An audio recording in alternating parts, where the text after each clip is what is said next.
Hello, friends. I just read something that just really blessed me, and I wanted to share it with you.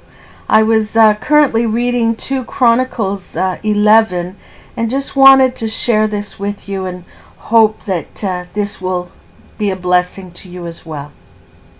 It's called Spiritual Admixture, written by W. Clarkson.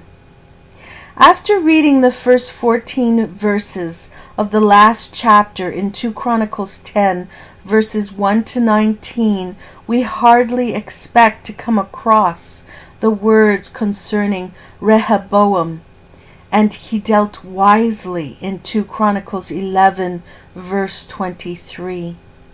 But this king, though he could certainly be very foolish, was not all folly. Like most men, he was a spiritual admixture. We look at the singular spiritual admixture we find in him. The account we have of him is not a long one. It is contained in 2 or 3 short chapters, but in these we count 7 wise and 4 foolish actions. We find him, see above in Esword, very wise in taking time in consulting others before giving an important decision on a critical occasion, most foolish in heeding the counsel of the young men, foolish in sending his minister that was over the tribute amongst those who were complaining bitterly of their taxation in 2 Chronicles 10 verse 18. Wise in hearkening and heeding the divine prohibition of war in 2 Chronicles 11 verse 4. Wise in fortifying and storing the strongholds on the frontier, 2 Chronicles 11 verse 5 to 12. Wise in welcoming to Judah the priests and people whom Jeroboam had driven away.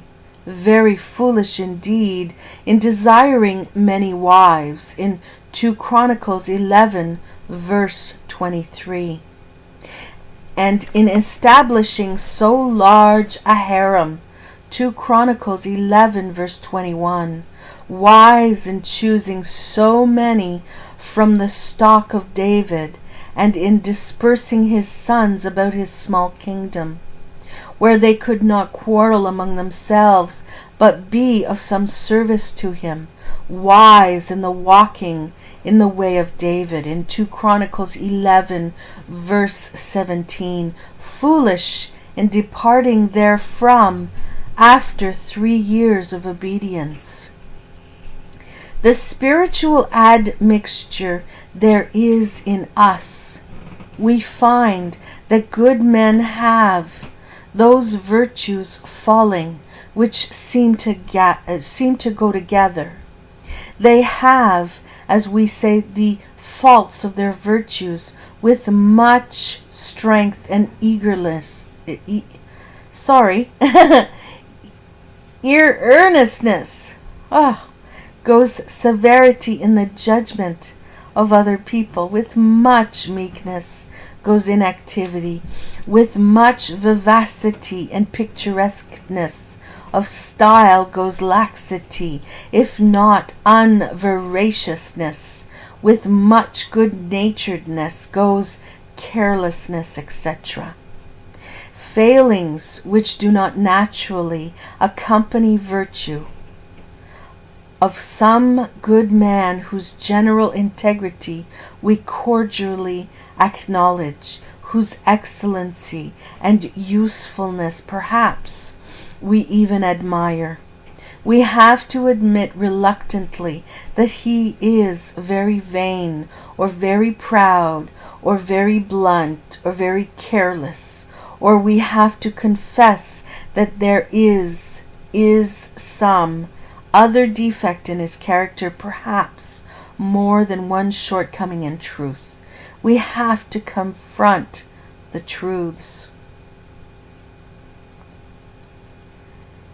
The Christian character is an admixture. It is good not unmarked with evil. It is rectitude, not without some occasion, swerving to the right hand or to the left. It is rather an earnest aspiration or an honest and devout endeavor than a complete attainment. It is a battle that will end in victory, but it is not yet the victory. It is a race, and not the runner clasping the goal and receiving the prize, that it behooves us to take heed how we judge.